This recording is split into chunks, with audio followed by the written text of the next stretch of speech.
Hello again. Good morning, good afternoon, good evening, hi, and welcome again. So actually, earlier today I made a video on new input of banknotes, and since I this looking at my record, I have not been doing the archiving of my total collection in my album. So today, uh, I will be doing two videos. One video was the previous one, and about new three banknotes that I just bought, which is the uh, two Iraq banknote. And one is a 50 cent Japanese 50 cent from the Empire of Japan in 1945. And now today I'm gonna do my archive number. If I'm not mistaken, this is number 8 or number 9 of my archive. Should be number, if I'm not mistaken, should be number 9 of my archive. So here we go. Now most of my notes that I am doing recording today would be on the North American continent and also South America continent, plus the Caribbean areas, of course. So basically anything that is revolved around the American continent would be in this album, which is pretty much not many that I have. Majority of it, the large cluster of the notes that I have here that I'm focusing on is the United States banknotes. So yeah, and most of the banknotes here in this collection are the modern type small notes. I don't have many of the large bill, which is I just recently got it this year, so I haven't archived them properly because this is a smaller size banknote that I can put in. I can't fit in the larger one, so I have to buy a bigger one. A page slips, I would say, to properly archive them into the album. And even the albums I have to buy is actually the extended ones, so I have to properly archive them in a proper albums and protections. So I'm not going to mix them together here on this one. So here we go. The first one I would like to talk is my collection that I'm archiving is the United States. So again, I don't have any more plastic pages to slip them in, so I just put them here for reserve. Then when I got the sleeves, then I'll just put that sleeves in and put them in. So these are the plastics like this one. This is a 2 one, which is quite wasteful. Such small bill notes should be 3. So I'm waiting to get the 3 rolls sheets. So notes that I haven't put it in, I'll just show you here right now. I got this. This is the 1963 $20 bill, replacement note. It's a star note, 1963 8 by, and I bought it for 150 ringgit. Actually, when I bought this one, as I said in the last video, this note came together with the 2 bar notes in it, but with this note itself, it's already paid off at 150 ringgit actually, based on its value, state and its condition.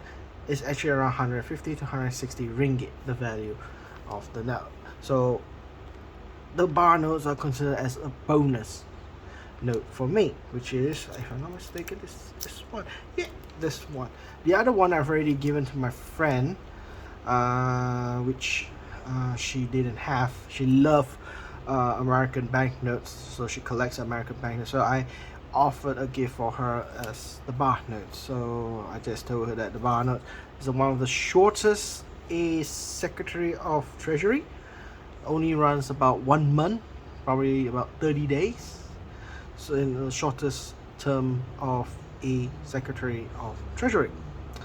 So that time when I got this note, it came together with 2 of these bar notes, so it's a bonus, so I gave one to them.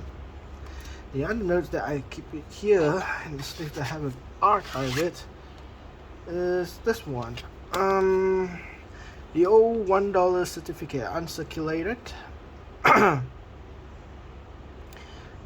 This is actually the series 1935 series, which is recorded here. Normally when you get the regular ones, there's a lot of the issue is right here that stated what series it is.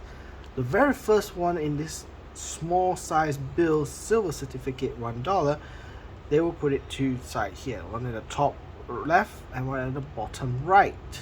And the signature is the most, I would say, famous in my sense, is Henry Morgan Doe Jr. One man, I would say, who saved America's economy other than Keynesian by Keynesian society. So it's one of those famous person who saved America's economy from during the crash in 1930. So it's one of those good notes. I bought this one for only 15 ringgit. So literally in US dollar, it's just only about $3. You know, about $3 I got this note uncirculated. But I think in the book, in the catalog books, I think it would, according to Friedberg's catalog books, I think it's a little bit more higher than $3. I would say this probably is in the range of $20. I cannot confirm nor deny, but it is what it is. I have to check back the catalogs again. So those are the three ones I have in catalog. The other two I have in catalog would be Nicaragua. First prefix Nicaragua 10 or 10 Cordobas or 10 Cordobas. Very nice, would say.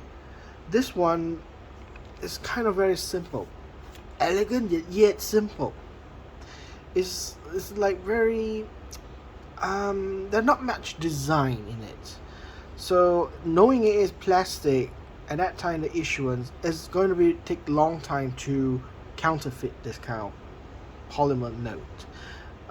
The only difficulties on this one you might have to play is the patterns of the intaglio and the shadings of colors. That is probably the difficult ones that the counterfeiters would have to tackle. But other than that, the monument, the serial numbers, the font size and everything, the picture and the bank's logo would be very easy for them to counterfeit in no time. It's too simple for me as a collector's value to me. So, but anyway, I bought this one for mere to about, if I'm not mistaken, 5 ringgit. I got this one because it's just because they are A1 first prefix. That's the reason why I got this one. Anyway, the other one I have got one that I did mention in the last video for this too. Is this one I just collected because it's a commemorative Bank Central of Nicaragua, 50 Cordobas or 50 Cordobas. It's the commemorative of the 50 years of the bank anniversary. That's why it's 50 Cordobas. So yeah, it's one of those things. But I'm not going to elaborate this too far because I already done that in my last film, so I'm not going to repeat that again. Okay, here goes my days on. Now some of them already say in previous videos I've got these notes already and I've already explained about it, but I recently just already archived them in here, so they're part of it archive. So most of it you might feel like I've been repeating myself, but it's okay. It's a journey for me. The video based on the chronology, it's quite exciting for me to repeat again things that I have said again. So yeah, first $100 US dollar. This is a series from 1934 during the economic crisis, the stock market crash event. So for me, this note is, I got this one. Actually, I had two options: getting this one or the early one, or before the stock market crash. I decided to get this one in the auction because, well, imagine you're having a note that have went through the most devastating period for the American history, for economic disaster. during the stock market crash in 1930s. Who are the people holding such a note even during that time, during that period? Okay, I'm not saying this note on the specific year of 1934. It could be printed 1934, 1935, 1936. Probably the time people started to get jobs and so forth. But yeah, those are the days of that note. The next one below one is the one silver dollar. There's again, it's printed in the series in 1935D. Now 1935D, the unique thing about this, there are two variations. Okay, one is the design of the back print is a narrow or a wide one. Today's notes that of $1 is the wide screen. This is to me this is narrow. The narrow one you can indicate because this is the back plate number is here is written 4667. The 4667. The narrow ones are printed in 51 something. Basically, it's 5,100 something, and they will become narrow. Basically, to minimize the saving cost of the print. So from that time, the narrow one up to today, they're using still the same. The white one actually halted in 1935, D series. So this is one of those unique notes. I think it will be around $10 or $15. I don't know how much a note this one would cost. Again, needs to study back. Some might say $100 over dollars. Some might say it's only mere $20. That depends. So the next one is 1935. Again, $1 silver certificate. This is a 1935E series. Then this one is 1935H series. This is 1957B series. Of course, if you notice, the changes most of the times, majority of the time it change will be the secretary. The Secretary of State. But I don't know why at that time. Of course, the modern notes, the change is when the Secretary of Treasury change, the year would change. And then if the Treasury of the United States change, they just add the alphabet. If there is no change in the Secretary, the Secretary change, the year would change. That is the modern notes that we see today. That currently used in the United States, like the $1 so forth. But I don't understand why at that time they don't do that. You see, you notice this and this are different, but they still use 1935 series, even though the Secretary of Treasury also change. I understand this one they don't change, but this one, why they didn't change? So I still a bit, United States knows a bit. You need to read and the stories and all that, and I don't have the resources over here to find books to read this, unless someone else make a YouTube talking about it, then I'll get the information more proper. In the meantime, it's still guess to me, of course. This note, as you can see at the back, deteriorated quite badly. Probably those days the color, of course, it's supposed to be green, but I think it was exposed to specific chemical or UV lights. This note must be exposed to chemical and specific chemical or UV lights. It actually turns the color from green to blue. Yeah, those inks green, it actually turned to blue. Probably ammonia absorption has changed that color, the dye of the green to blue. So actually, you can see it's a blue color. And to me, when I look at the blue color, it looks nice. Kind of fancy color. If the back is blue and the front is green, I think it's quite a variety mix of color. That's very nice. Further to it is $2 red color, which is known as the United States Note series. I've got this one $2 in the year series 1953, and this one is 1963. So again, it's just whether the first prefix is significant, I'm not too sure. But this is one of those early days the note that I got it from my father as a gift. He knows I collect when I was in high school, collect banknotes. So there are times that he went to America, US for business trips. He came back some of these beautiful notes. Some of that I found it in the shops, those early dealers shops. They actually had this note, so I actually bought this. I think my father bought for me this one, and this one my father got it from America. This one I bought it for myself, $5. This is 1963. Again, it's written here United States note. Because the seal is red color and the serial number is red color, it's a totally different note than what we know today. But we just indicate the color as a differentiation. And those days, the earlier ones, they don't have "In God We Trust." After 1963, they added "In God We Trust." Again, same thing. This note is "In God We Trust." I got this note for 45 ringgit, so it's relatively okay for me. Then I have the $1 series, 1963A, 1969C. Now, there is a significant difference. It's the seal. Prior to 1969 notes series, all the seals are written in Latin. They're written in Latin language, not English. But after 1969 series, they started to translate from Latin to English, which continued till today. Of course, till today, I think the modern notes, like the $5, $10, $20, and the $100, the seal is in black color and much more modern seal. But for the $1 seal till today, which is the latest print, is the 2021 series,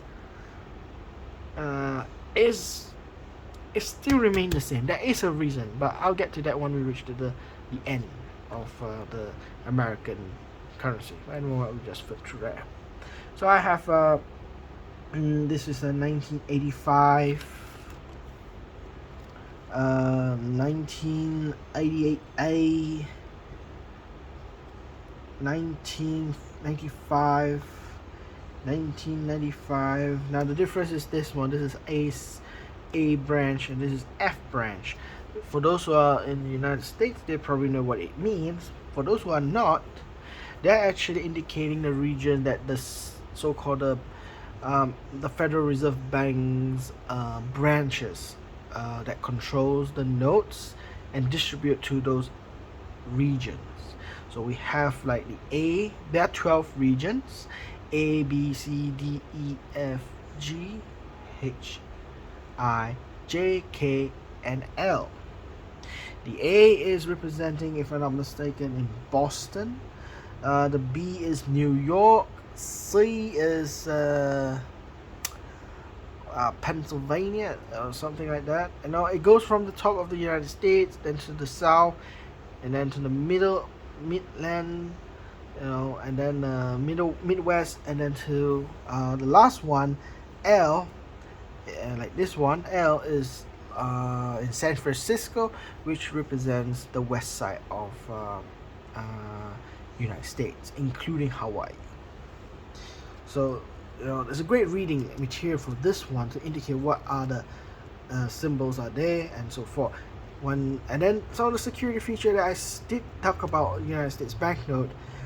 If L is normally in the alphabet position as the alphabet number 12, so they put 12 actually. This is a very old traditional security features for the banknote. Of course, today is just a number that you can just print and done with it. But 100 years ago, it was security, one of those security features. L represents 12. A is the first letter of the alphabet, so it's 1. F is the 6th alphabet, it represents 6, something like that. It goes on and on. Then we have this one, 1995 I, which is from Minnesota. Los Angeles, 1995. sorry, Los Angeles, San Francisco. So I would make a mistake there. 1999, New York, B. And 1999, G for Illinois, Chicago. Then we have 2003, 2003, and 2003A. As you can see, this is very obvious. When they changed the Treasury of the United States from Pulu to who God knows what is this name, I can't read it. They just changed the Treasury of the United States, so they just only changed the series with the A or B or C if this keep changing different. So long the Secretary of Treasury don't change. Once the Secretary of Treasury change, the year would change. Like for example, like this one by Harry, so it's changed to 2006, the year that he was appointed. If the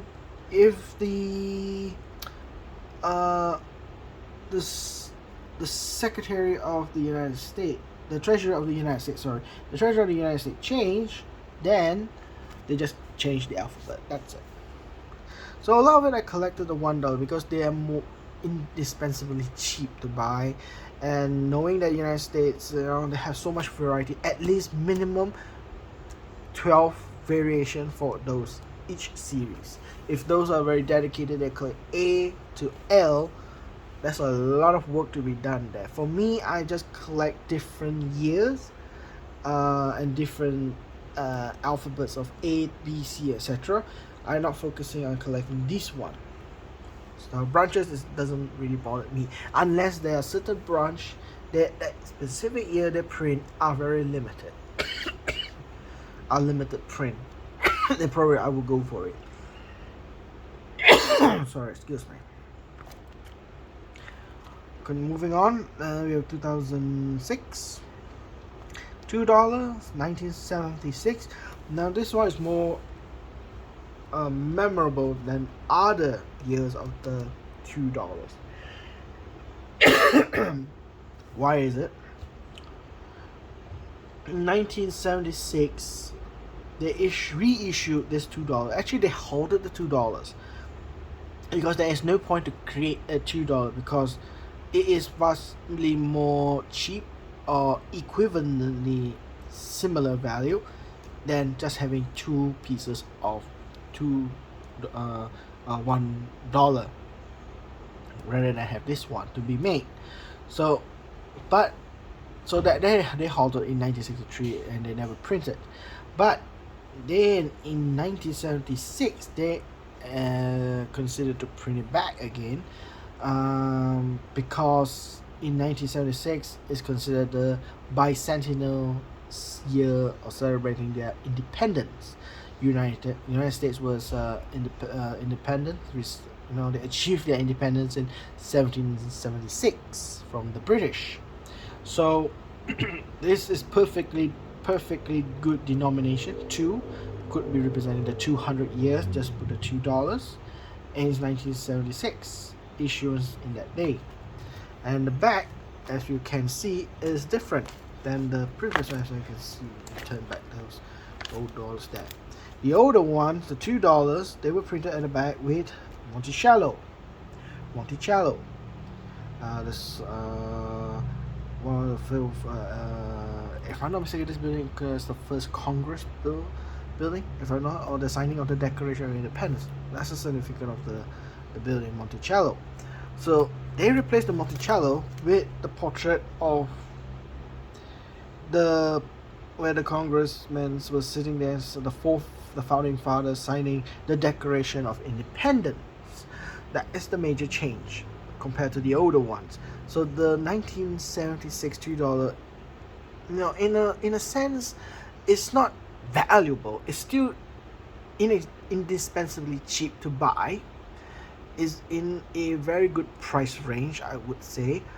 But in a sense, as a commemorative banknote to celebrate 200 years of their independence in a $2 is quite significant. So I like this note, and actually I'm waiting for the note that I bought. Is a is a replacement note or start note for 1976. I'm actually waiting it to be arrived in Malaysia. I've actually bought it in overseas, so once I have that replacement note and this one, I consider it as a complete set for me. Even though it's a different branch, I don't really bother about that. Yeah, so yeah, that's the $2 that I had. Only this two. That is the modern ones. I didn't collect the 2017, etc.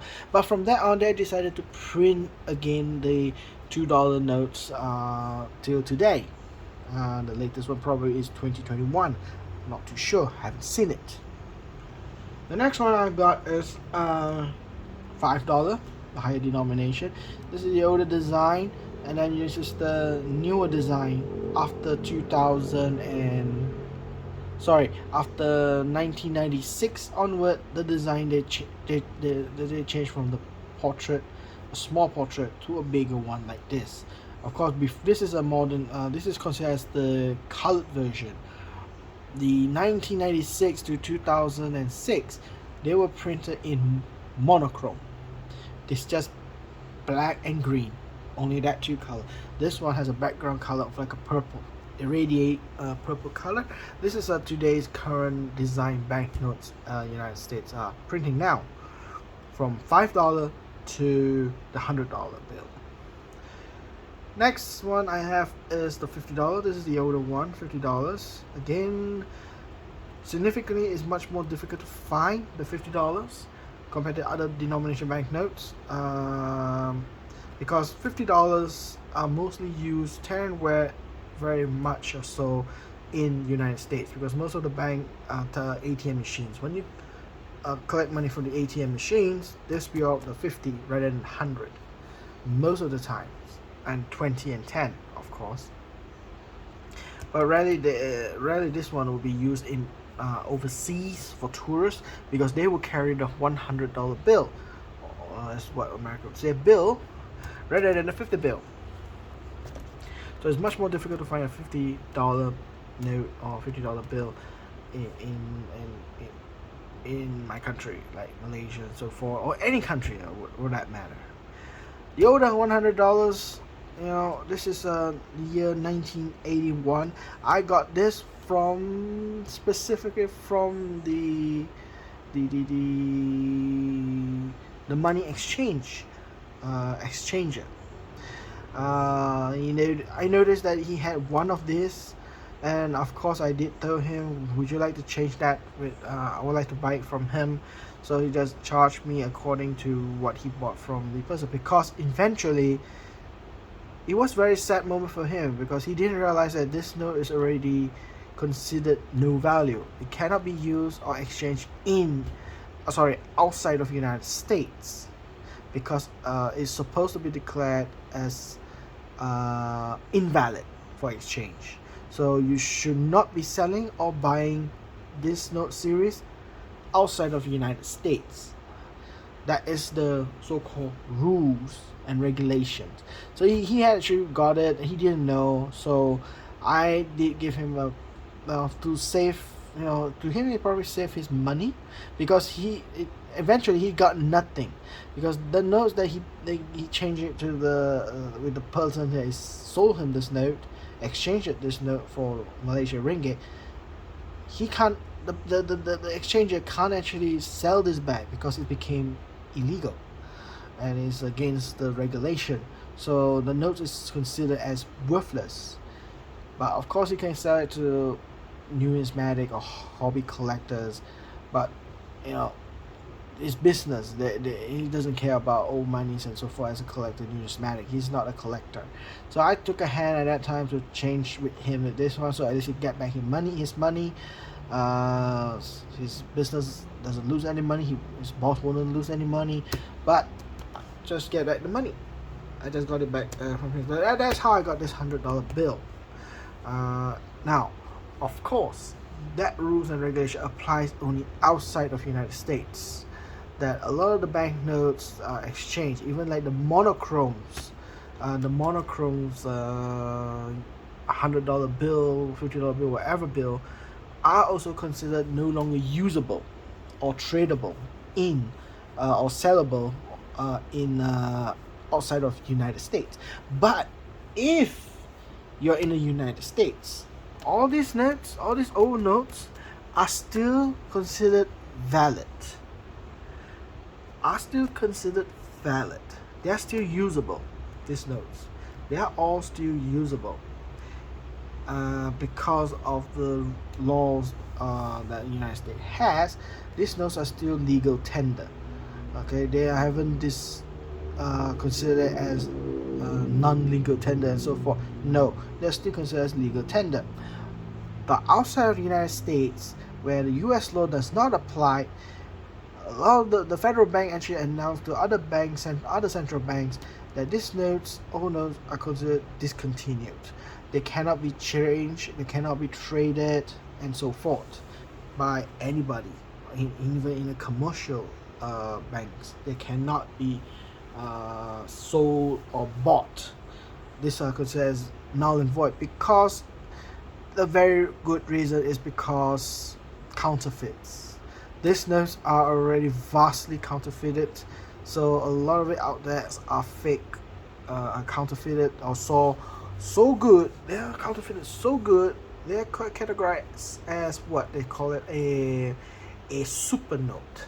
They call it a super note, which is a very, very high end counterfeit note of the 100 bills. Now, highly unlikely the 50 bills were counterfeited, but most likely there is. But the majority of the counterfeits are actually the $100 bill. Again, $100 bills are transaction. Most of the notes of the $100 bills are used in overseas, outside of the United States. So that is why it became very sensitive matter on that. But for United States inside, the laws have not changed. They have not done any modification of those laws, of the Currency Act and so forth. They are still considered as legal tender. You still be facing at $100. When you pay anything, it still has a face value of $100, no matter what it is. So yeah. Now, in the change of the matter of the notes, you notice that the $5, the $20, the 10, if you notice, a lot of the notes that is above the denomination of 5, 10, 20, 50, and 100, they all have this kind of portrait, a larger, more modern banknote of the United States. Whereas the $1 bill, they still remain intact, the older version design. The reason is because, again, the United States law. The laws, particularly, there is a law that protects the $1 bill, that any changes of the $1 bill requires the Congress and the senators for approval. So knowing that there is a law that if you want to change the $1 bill, you need to change the law. So compared to the other notes like the $5 to the $100 bill, there is no law protecting it that they cannot change or need to have the Congress approval. So the bank itself can redesign these notes for a better efficiency, whereas the $1 bill, they can't. It needs the president's signature and the approval of the Congress and the senators for the change of the $1 bill. Of course, to be honest, my personal self, the $1 bill is significant because, being the first president of the United States, George Washington, is on the picture. I think status quo is the best choice. But for $1 bill, to change to a new design is also good. But would that be any sense of going through the process and so forth? Probably not. It's not practical. So they just let it be $1 as it is, and the risk of counterfeiting $1 is very low, because $1 bills, you need to crunch a huge quantity of the $1 bill to achieve a certain profit. So even the counterfeiters, it's not practical to counterfeit a dollar bill. It's more practical to counterfeit a $100 bill. So the risk of counterfeiting is much lower, or virtually none. So the note is not facing any kind of issues there. So that is one of the reasons I believe that the BEP continue to design and print this style of a $1 bill, and yet it's still preserving the old design of the old banknotes of the day, like 100 years ago. So I think it's a way of saying preserving the history till the current today. Whereas the $5 bill, they have changed and blah blah blah, a bit more modern, da da da da da. Yeah, it doesn't change this one, so it looks good. So these two notes, why actually is in this side of the page, because they are both a replacement note. This is a $1 replacement note in year 2009. Nothing particularly valuable actually. It's probably worth about $5 or $6 at most. $5 note, a replacement note. As you can see, there's a star there. Then we have another $1 star, and then I have the $2 star. Now this $2 is 2017A. The one I got as a replacement note or star note is actually what I just talked about earlier, just now, is 1976. So that is the one that I'm anticipating the waiting. More valuable replacement note for me personally. But value-wise, they're pretty cheap. As an investor, it's not worth it. And this one is the $20, 1995. The last design of this before they changed to the newer design. The last small portrait traditional design, and it's a replacement note. I'm quite lucky I got this one actually. I was in the bid, and it's quite below the value of the note that it's supposed to be. I like the older ones. They're much more greatly more motif design in it, so it's very nice. Other notes that I had on the United States is a fantasy note. These are the very first $1 million fantasy notes that they ever printed. Of course, there is a similar design, but much more modern design. They added some watermarks, UV lights, and so on. The very first one, like this one that I got, they don't. They're just plain paper and they print it on it, and that's one of the things that I love fantasy notes. Having a big number, intricate design. It's a very good reference collection for me. I like this design. That's why I got it. This is when I got it when I was in high school anyway. This one I got it from somebody. I didn't bought this one. It's a coupon representing the $1. It was printed in 1997 in a modern design. So if you can imagine yourself, if United States did went through the Congress, did went through the senator, and then to the president's table to sign, to change the bill, the act of currency, to change the $1, to change the $1 bill design, probably looks something like this, with a bar like this, monochrome, 1996 onwards. There's a monochrome and then a portrait here with George Washington. Probably looks something like this. So yeah, but of course that did not happen. It remains the same. So this is the jeans, the Lee jeans, so $1 coupon. I don't know how much it's worth for as a collection of the coupons. I don't know how much it's worth, but it's very intricately, for me, it's very good design, representing a coupon with $1 value, and they do it like a banknote. Moving on is Disney dollar. As I did went to America when I was a kid. Exactly the year 1997. I went to the United States. I went to the Los Angeles Disneyland, and little do we know that Disneyland actually had Disney dollars. So I told my father, I begged my father at that time, I remember I was a kid, to get me one of these notes, and they were valued at $1 for $1 to $1 Disney dollar, $5 US dollar to $5 Disney dollar, and 10 Disney dollar is equivalent to $10 US dollar. So basically at that time we spent $16 to get this note. I only get one set. They had very nice envelope that has the window that shows the Disney dollar and then the portrait on that envelope. It's very unique and very nice. I still have it. I've actually kept that one somewhere else, but I put the notes in here as part of my collection in by archiving it. And noticing that till today, I see that the price of these notes that are uncirculated have gone up very high. Some has gone to $300, $400.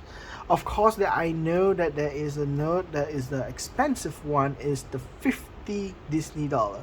That is a boggling worth nearly 2,000 US dollar. I know that they printed very limited to celebrate the 50th anniversary of Disneyland and Resort and so forth. So those are much more valuable ones. So this is the 1997 series. This is to commemorate, if I'm not mistaken, the Walt Disney World 25 years. And I think this one, the $10, is unique because this is the only note that they print on Simba on the $10 bill. And I noticed that in the eBay that currently they're selling it very expensive than another regular $10. Among all the $10, that this $10 is more expensive than the others. So I was very lucky I got the notes. Again, and then the other Disney dollars that I bought from someone. I did went to Disneyland to get this. I got it from somebody, and yeah, I got the other rest of the denominations. I design a different year. And this is uniquely 50 years. This is the $1 50 year. There's the $5, the $10, and the $50. This one has a barcode there. It's a bit off for me. I prefer something like this than this. But anyway, as theme parks getting high tech, majority of it they don't use any more cash. They use cashless, e-wallets, and so forth. And eventually, Disney dollars banknotes were discontinued, and they are all limited, and they are very expensive for those collecting Disney dollars. Moving on.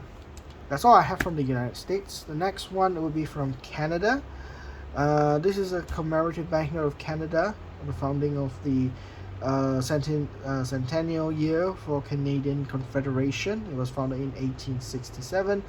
This note was printed in 1967.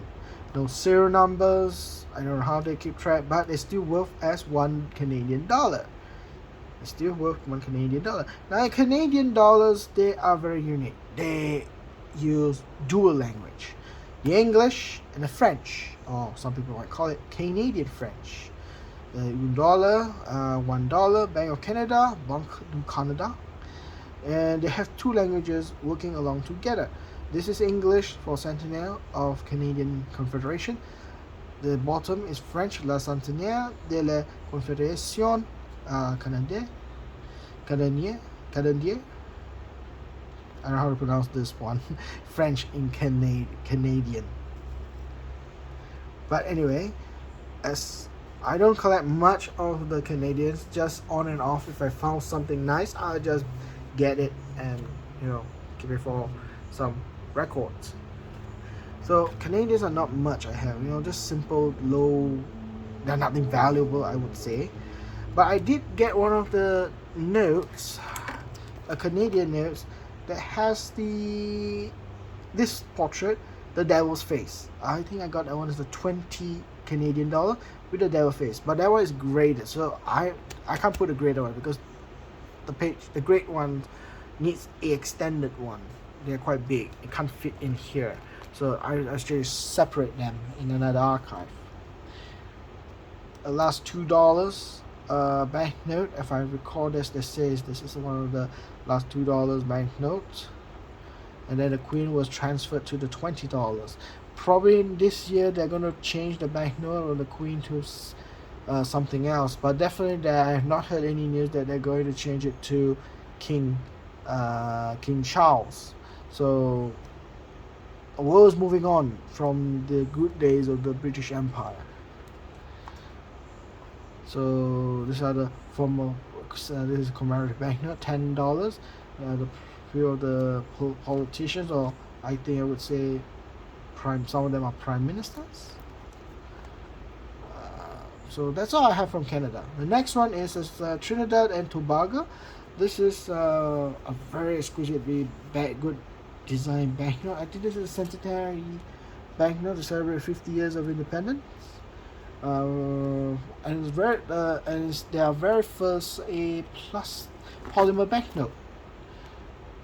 Totally different design. What they have is much more striking color, very beautiful. Trinidad and Tobago. So yeah, it was printed in 2015. I think this banknote is to celebrate the independence for 50 years.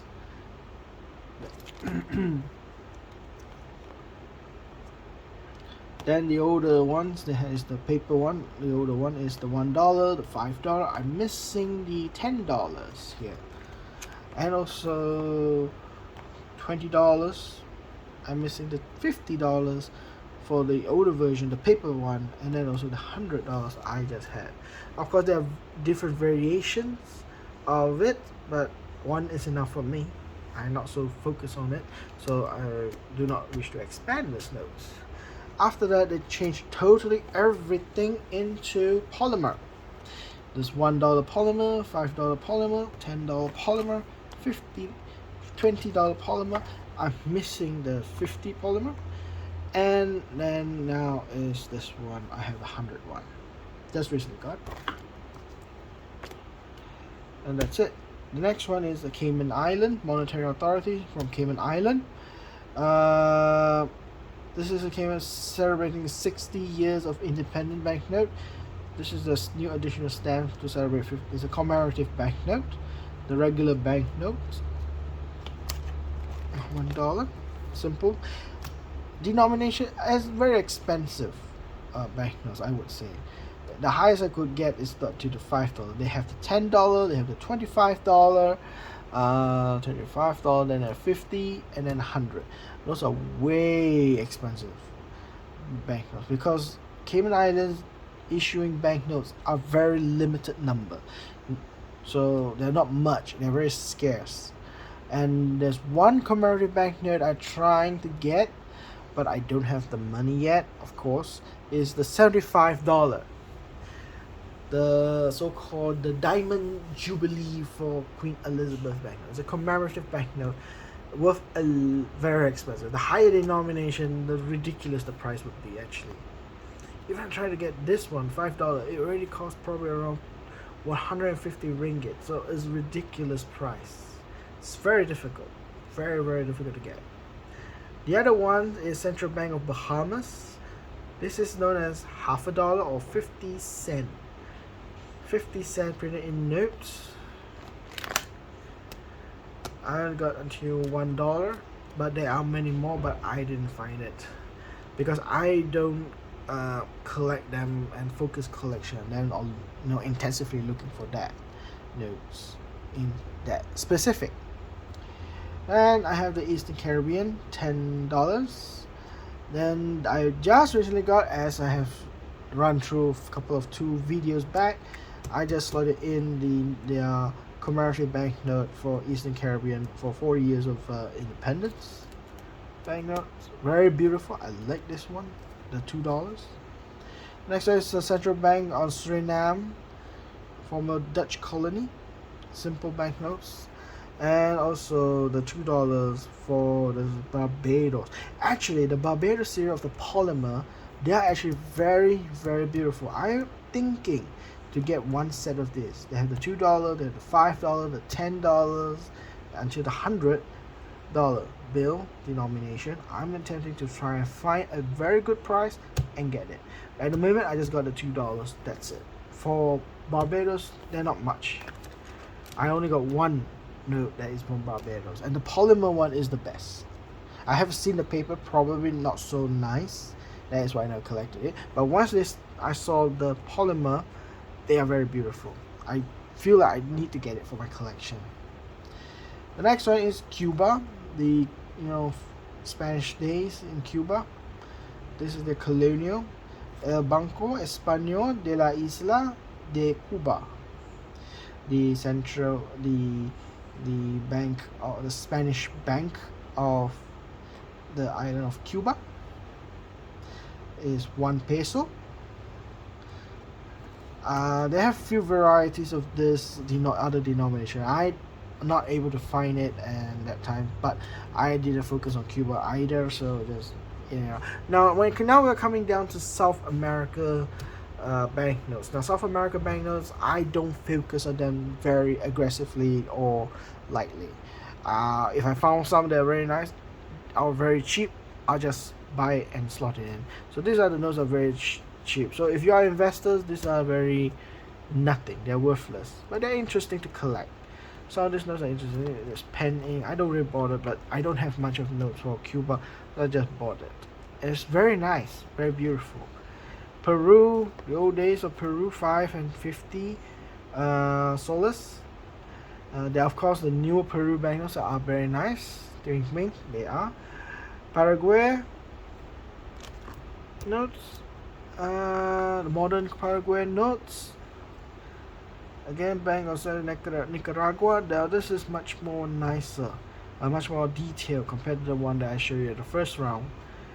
Yeah, and then old notes of Chile, Banco Central de Chile, 50 escudos. The newer notes for Chile, 1000 Chile note in polymer. Then this one is Cinco Colones, is Costa Rica notes. This is also 1 mil colones, is 1000 colones, Costa Rica. Mexico, 20 pesos, 50 peso, and the commemorative 20 peso. This is one of my most favorite banknotes in the whole South America. The 20 pesos, celebrating their 200 years of independence from the Spanish Empire. I don't know, the notes that is, I get attracted, like independence and so forth, quite nationalist, identify their freedom and so forth. They are very exquisitely beautiful and has a lot of strength and meaning to print it on a banknote. And this $20 not only is compact, not only is cheap, anybody can get it. This regular 20 peso banknote or 20 pesos, but the design is so beautiful. They had the national flag of the Mexico. They had a revolutionary flag, if I'm not mistaken. That is the revolutionary flag or the government flag probably. But yeah, it is beautiful. I love the color, and the color they chose is the same color as their national flag, white, green, and red, all over across the motifs. This polymer to me is very beautiful. Even the ribbon, like a flag color, it's so much of identity of their country, and I love this one. This note to me is very special. From Mexico, I think it's more special. Then they have the 50 pesos, the 100 pesos, polymer. These are all now polymer. They've moved into polymer notes for their small denominations. I've noticed that I've read in online the IBSB, the so-called the International Organization for Banknotes Currency. Every year they'll make a award for the best design of the banknote. This was one of them, of the best design of the year. I forgot what year it is. This 50 pesos actually won the award. They have the 100 pesos. That's it. For Mexico, I have that much. But my favorite one is this. The reason I collected Mexico was because of this. Once I got this one, the rest is just added in, so that it has some. It doesn't go lonely in my collection. That's saying that it's the only Mexico banknote I have. At least it has some others, so it can complement this. The next one is Guyana. Guyana 50 and 100. Nothing special. They're very cheap to get anyway. Not so valuable. But knowing that now current affair, Guyana and also Venezuela, they are having territorial dispute. Although they are not so heightened like Gaza or Israel at the moment, but eventually in the future, near future, we might see conflict in this area. Now the problem is Guyana is on the west side of Guyana is very valuable in its territory. It has a lot of natural resources, specifically oil and gold.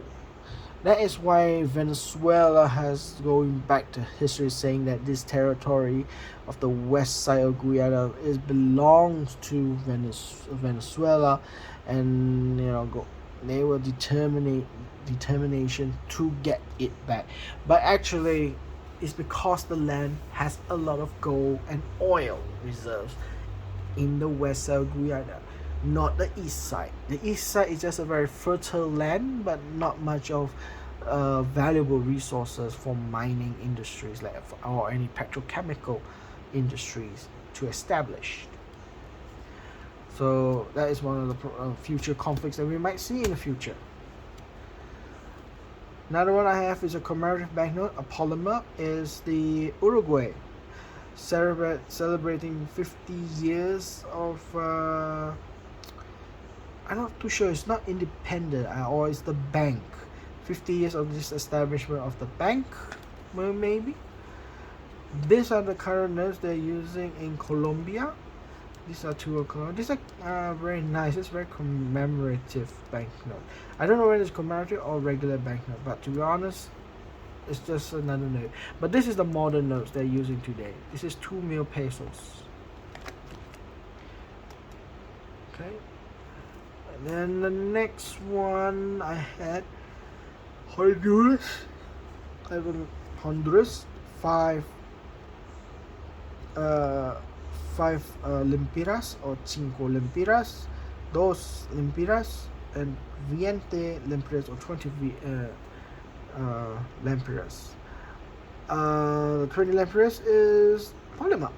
Now South America, a lot of their notes, the big denomination, the larger denomination, they have already converted to more partially of the notes they have already converted to polymer rather than continue to use paper. Now the major reasons why we use polymer is because they are more resistant, they are more durable, they are more resistant to water, dirt, and handling damages, the tear and wear process. They last even longer. So if a note can last even longer, it retains its value, because if you keep on changing the banknotes like normal cotton paper banknotes, they probably, if they're high frequency usage, they probably only last about 2 to 3 years. Most of the national banks would project 5 years is the maximum that the banknote can last before it is not usable, and every 5 years then you have to keep printing new notes. But if you can extend that 5 years to probably 8 years or 10 years, I have not heard about 10 years, probably, maybe 8 years, the polymer actually can last that long, then you save a big portion of your money to reprint new notes. And that's one of the reasons I love the options that the polymers will use for denomination that are highly frequently used. Like my country in Malaysia and Singapore, we use our small denomination like the $2 Singaporean dollars, the 1 ringgit, the 5 ringgit, and the 5 Singaporean dollars. They were all used in polymer because the government understands that these other notes, these other denominations are more highly frequently used by the citizens or by the users.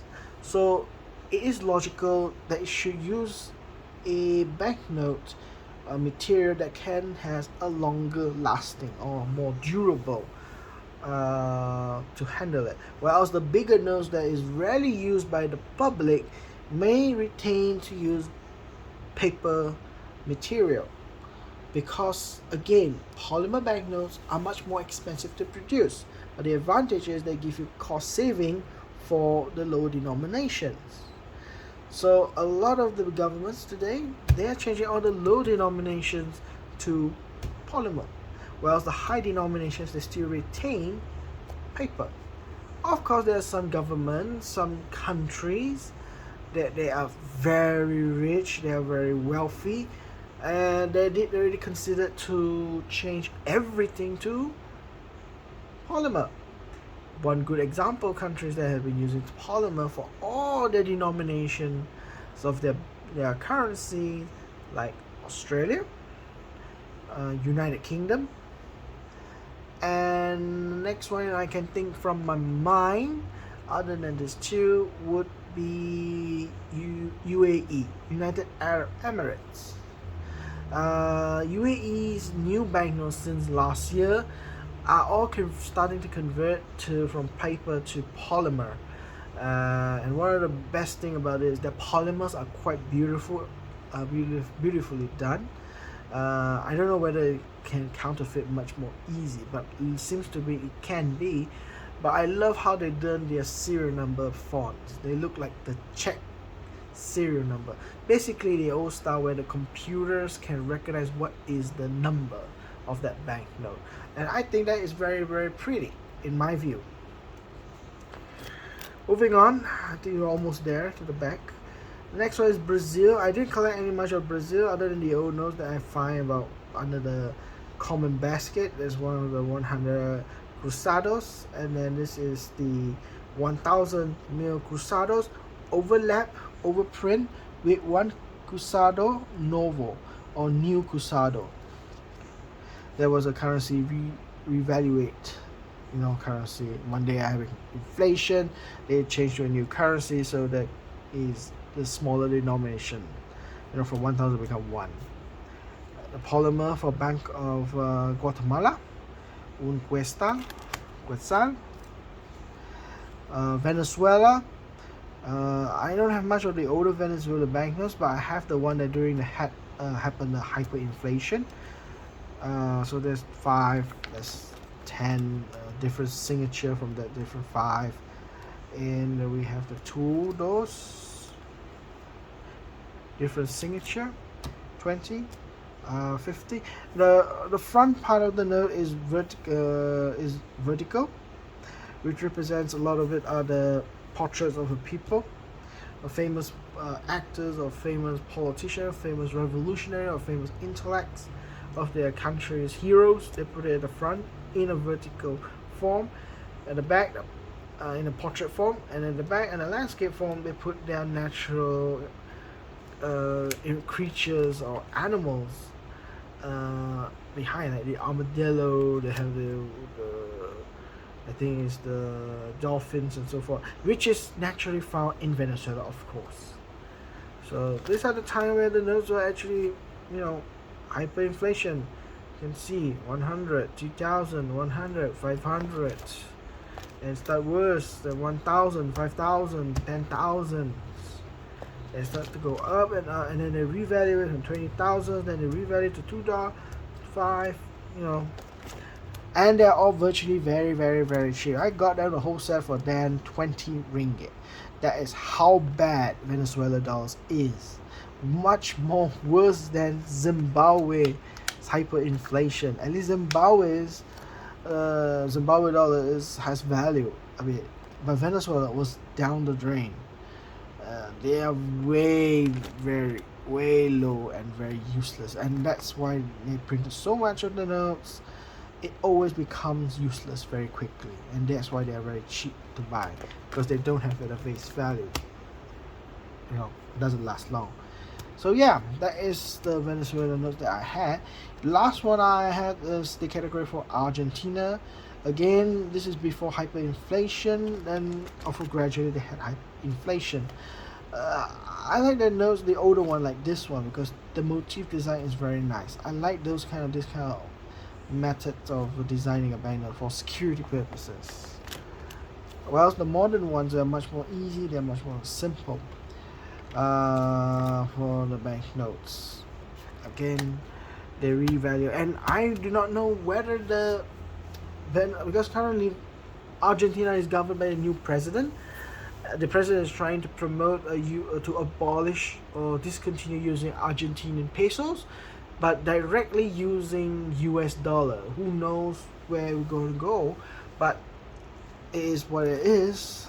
The people has voted for a very liberal, radical liberal president. We'll see how, but I think at this moment, after 1 year of his presidency, I think the is looking good. The country is looking very, very good economically. That's what I'm just saying. This 50 no, this was the last note that I got from South America. This is a commemorative banknote of the Falkland Island.